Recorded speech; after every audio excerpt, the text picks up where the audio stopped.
Bien, bonjour, c'est Fabrice de Beaugrand-Vin. Pour cette deuxième partie consacrée au Syrah, je vais vous emmener faire le tour du monde et vous parler un peu de mes vins préférés qu'on rencontre dans les différentes régions et dans les différents pays producteurs. Donc, mes Syrahs préférés, quelques incontournables, des pistes pour vous créer vous-même votre propre parcours, des Syrahs à découvrir. On commence par la France. Donc, la France, une petite carte du métro du vignoble. J'ai coupé cette section en deux, le Rhône Nord et le Grand Sud. Donc, le Rhône Nord, ça s'étend entre Lyon et Valence, et il y a 5 appellations majeures. La première étant Crozes-Hermitage, qui produit les vins les plus souples, les plus croquants, qui sont un peu de consommation un peu plus rapide.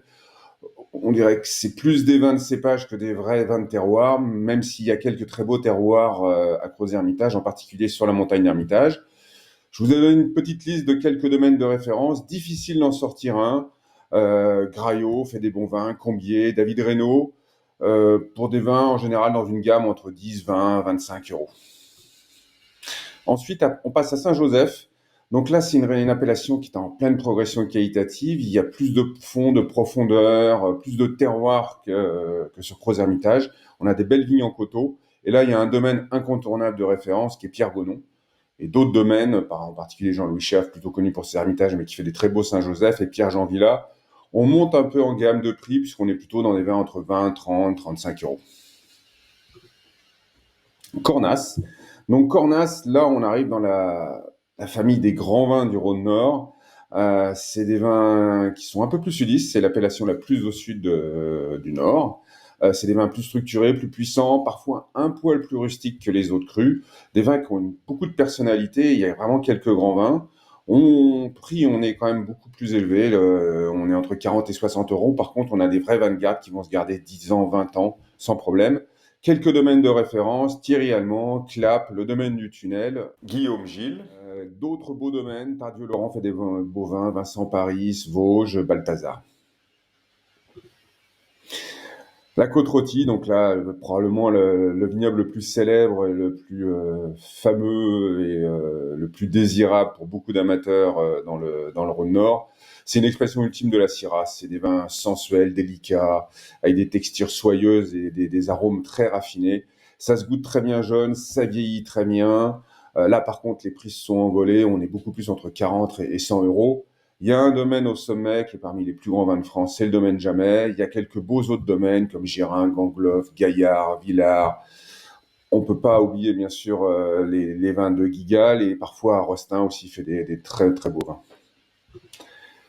La dernière appellation du Rhône Nord, l'Hermitage. Donc là, c'est un autre sommet de la Syrah. C'est des vins puissants, structurés, parfois massifs, complexes, profonds, de très grande garde. Des vins qui peuvent se garer 20 ans, 30 ans. Là aussi, les prix, on est sur du un peu plus sérieux, entre 50 et 150, voire beaucoup plus, euros. Il y a un domaine au sommet, aussi au sommet des vins de France, c'est Jean-Louis Chave. D'autres beaux domaines, domaine Faury, Chapoutier, Sorel, Tardieu. Je mentionne la cave de Thym parce que ça fait partie des caves coopératives qui font de très beaux vins et c'est des vins avec des prix un petit peu plus doux et on peut se faire une idée de ce qui se fait sur l'Hermitage. Les vins du Sud maintenant, donc là on est beaucoup plus sur des vins d'assemblage. La Syrah est assemblée en général avec du Grenache, du Mourvèdre, du Carignan.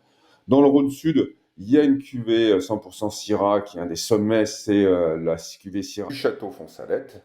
En Provence, c'est un assemblage, je vous ai sorti Trévalon, qui est un assemblage 50% Syrah, 50% Cabernet Sauvignon, qui est un vin aussi à découvrir. Dans le Languedoc, alors là, il y a un choix pléthorique, la Syrah est massivement plantée, il y a des cuvées d'assemblage, des cuvées 100% Syrah, il y a beaucoup de choses très intéressantes, des très beaux rapports qualité-prix. Il y a un domaine au sommet, un vin au sommet, c'est le Clos des Six de Perrose. D'autres très beaux vins que j'aime beaucoup, qui sont très méconnus, c'est ce que fait Aiguelière avec ses côtes rousses et ses côtes dorées. Et en assemblage, il faut aller voir ce que fait au domaine Foncaude avec l'esprit de Foncaude, des vins qui vieillissent super bien. Je pense que c'est aussi intéressant de suivre un peu ce qui se passe dans le Lot avec l'émergence de la Syrah dans le sud-ouest. Si on vient maintenant au Syrah du monde, la Syrah se plaît dans certains pays et plaît. C'est parfois un cépage emblématique dans d'autres pays que j'ai mis dans une deuxième catégorie. C'est un cépage qui est plutôt secondaire, mais elle est émergente et c'est intéressant d'aller visiter ce qui se fait en Suisse, en Australie, aux États-Unis et en Afrique du Sud. Même si c'est pas simple de les trouver en France, au cours d'un voyage, vous pouvez peut-être tomber sur ces bouteilles. Donc, la Suisse, là, il y a 3 domaines qui font des vins assez exceptionnels. Simon Maille, Denis Mercier et Marie-Thérèse Chapaz. C'est des vins qui rivalisent avec les meilleurs vins français du Rhône-Nord. J'ai déjà fait l'expérience. C'est compliqué à trouver, mais ça vaut le coup d'essayer.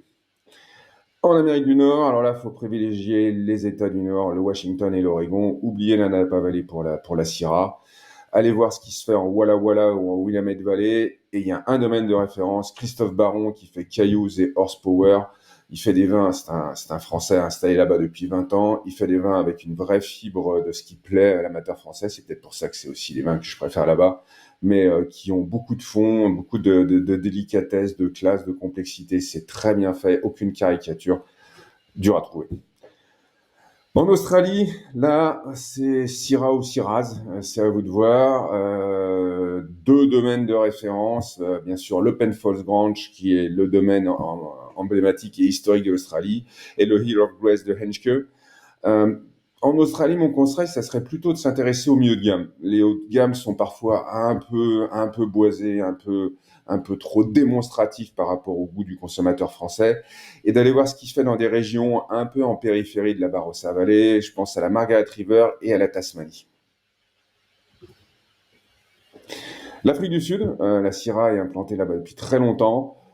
Une région de prédilection, le Stellenbosch, un domaine, le Stallenzich, qui fait des vins assez intéressants. Là, on est vraiment dans un style vin de l'hémisphère sud, donc des vins un poil plus roboratifs, mais des très belles bouteilles.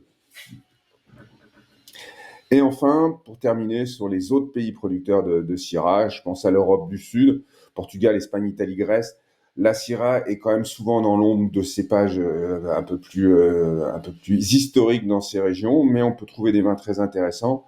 En Amérique du Sud, c'est un peu le même phénomène. Au Chili, en Argentine, l'Argentine, c'est plutôt le Malbec, même s'il commence à y avoir des Syrahs très intéressantes.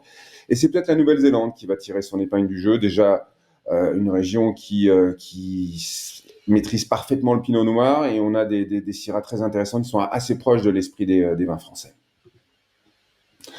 Donc voilà, c'était un petit parcours rapide de ce qu'on peut trouver.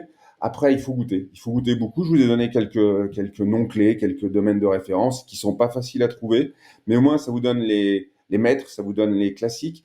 Et après, bah voilà, c'est à vous de faire votre avis. C'est un super cépage, comme je vous l'ai dit. Donc goûtez. Pensez à le carafé. C'est un cépage qui a besoin de beaucoup d'air en général, et de le servir à la bonne température. Voilà, c'est tout pour la Syrah, et on se retrouve très rapidement pour de nouvelles aventures. Bonjour chez vous.